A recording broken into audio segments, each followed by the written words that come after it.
जय श्री कृष्णा। राधे राधे। पांडव जब अपना वनवास का समय काट रहे थे तब वनवास के समय पांडव पंजाब के कटराज ताल में पहुँचे। वहाँ पर उन्हें बहुत तेज पानी की प्यास लगी, लेकिन आसपास कहीं पानी नहीं था। तब युधिष्ठिर को छोड़कर चारों भाई अपनी प्यास को बुझाने के लिए थोड़ी ही दूरी पर एक सरोवर पर पहुँचे। उस सरोवर पर पहुंचकर उन चारों पांडव भाइयों ने जैसे ही उस सरोवर का जल पान करने के लिए हाथ में लिया और पीने लगे तो वहां उपस्थित यक्ष ने उन्हें पानी पीने से मना कर दिया कि इस सरोवर का जल मत पियो। अगर इस सरोवर का जल पियोगे तो मर जाओगे। यक्ष के मना करने पर भी चारों पांडव भाइयों ने उस सरोवर के जल को पी लिया। परिणाम स्वरूप उन चारों भाइयों की मृत्यु हो गई। काफी देर युधिष्ठिर ने अपने चारों पांडव भाइयों के इंतजार करी, लेकिन काफी देर इंतजार करने के बाद भी जब चारों भाई पानी पीकर नहीं आए तो युधिष्ठिर को चिंता सताने लगी और वे उनकी तलाश के लिए निकल पड़े।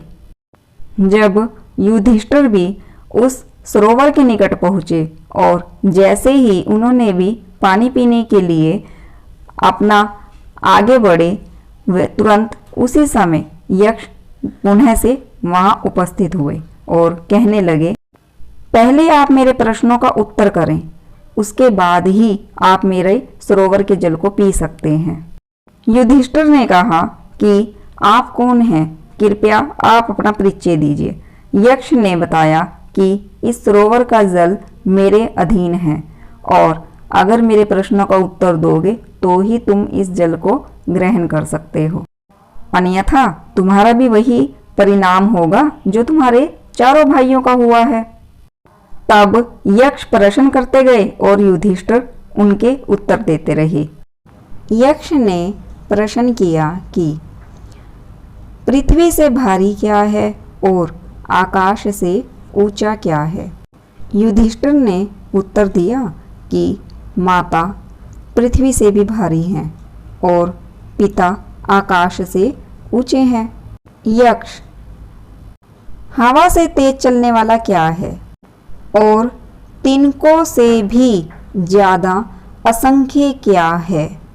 युधिष्ठिर, मन हवा से भी तेज चलता है और चिंता जो है वो तिनकों से भी असंख्य है।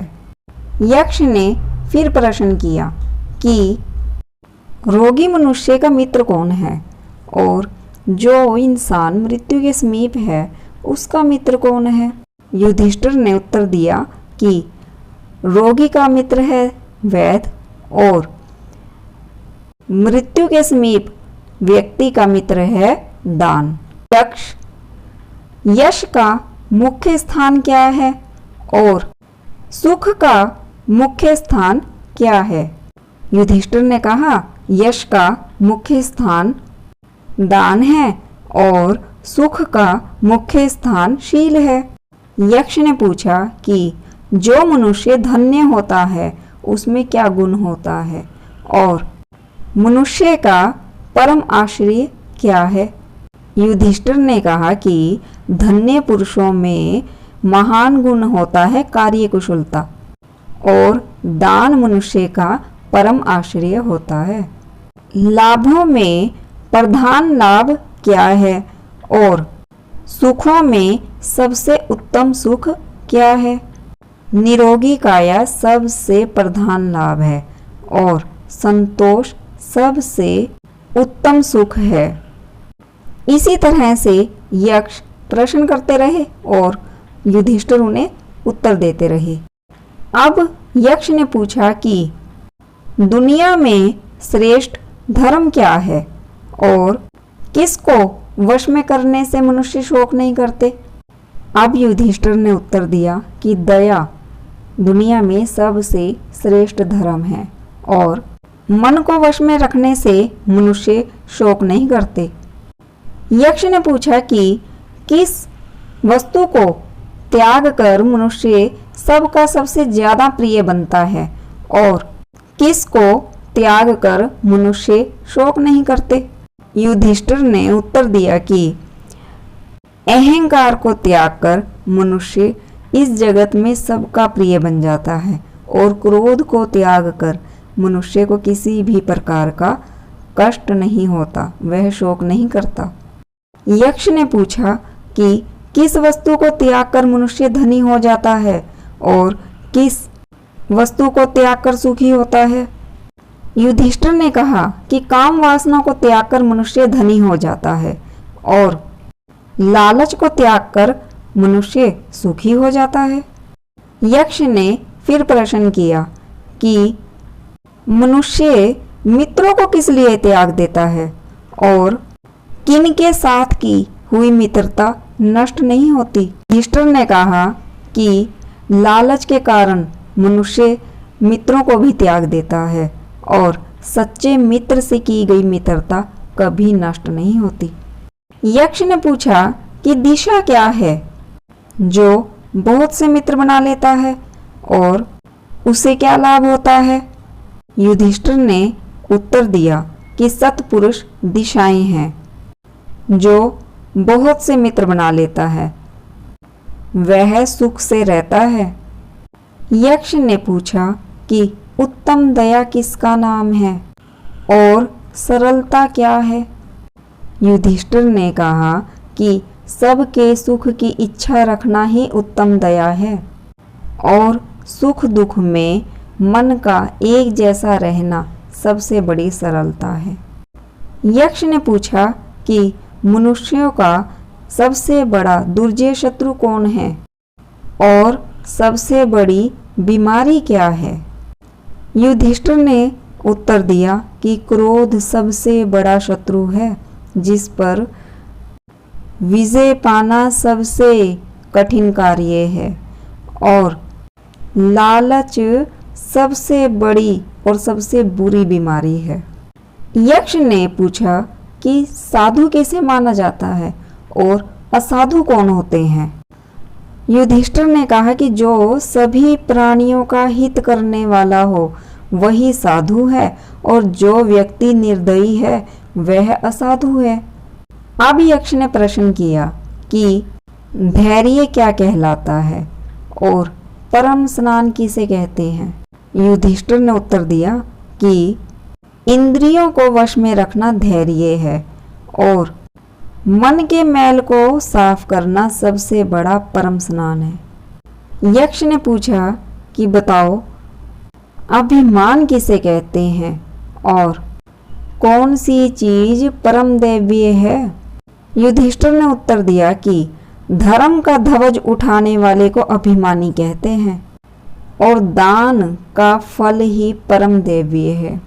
यक्ष ने पूछा कि मधुर वचन बोलने वाले को क्या प्राप्त होता है और सोच समझकर काम करने वाला व्यक्ति क्या पाता है। युधिष्ठिर ने उत्तर दिया कि जो व्यक्ति मधुर वचन बोलता है वह सबका प्रिय होता है और जो व्यक्ति सोच समझकर काम करता है वह काम में जीत हासिल करता है। अर्थात सोच समझकर काम करने वाले व्यक्ति को कार्य में जीत हासिल होती है। अब यक्ष ने प्रश्न किया कि सुखी कौन है। युधिष्ठिर ने उत्तर दिया कि जिस व्यक्ति पर कोई कर्ज नहीं है, जो दूसरे प्रदेश में नहीं है, जो व्यक्ति 5वें 6वें दिन भी घर में रहकर साग सब्जी खा लेता है, ऐसा इंसान ही सबसे ज्यादा सुखी है। यक्ष ने पूछा कि आश्चर्य क्या है। युधिष्ठिर ने कहा कि हर रोज इस संसार से प्राणी यमलोक को जा रहे हैं, लेकिन जो बचे हुए हैं वो सर्वदा जीने की इच्छा करते रहते हैं। इससे बड़ा आश्चर्य और क्या होगा। यक्ष ने पूछा कि सबसे बड़ा धनी कौन है। यक्ष ने कहा कि जो व्यक्ति प्रिय अप्रिय, सुख दुख, लाभ हानि, अतीत भविष्य और वर्तमान में एक समान रहता है, वही सबसे बड़ा धनी है। यही महाभारत के वो 20 प्रश्न हैं जिनके उत्तर युधिष्ठिर ने यक्ष को दिए थे। वैसे यक्ष की स्कीम तो माइनस मार्किंग की थी, लेकिन यहाँ मार्क्स माइनस नहीं होने थे, आदमी ही माइनस हो जाना था।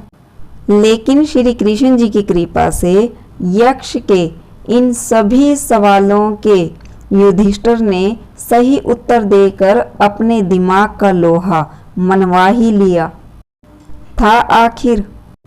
और यक्ष ने भी युधिष्ठिर से कहा कि हे युधिष्ठिर, तुमने सभी प्रश्नों के बिल्कुल सही उत्तर दिए हैं। मैं तुमसे अत्यधिक प्रसन्न हूँ और तुमसे प्रसन्न होकर मैं तुम्हें वरदान देता हूँ कि तुम अपने इन चारों भाइयों में से किसी एक भाई को जीवित करवा सकते हो। तुम चाहो तो किसी एक के भी जीवन दान लेकर उसे जीवित करवा लो। युधिष्ठिर ने कहा कि कृपया करके आप नकुल को जीवित कर दीजिए। इस पर यक्ष ने युधिष्ठिर से कहा कि हे युधिष्ठिर, तुमने बलशाली भीम या त्रिलोकी विजयी अर्जुन को जीवन दान देने के लिए क्यों नहीं कहा और नकुल को ही जीवित करने के लिए क्यों कहा है?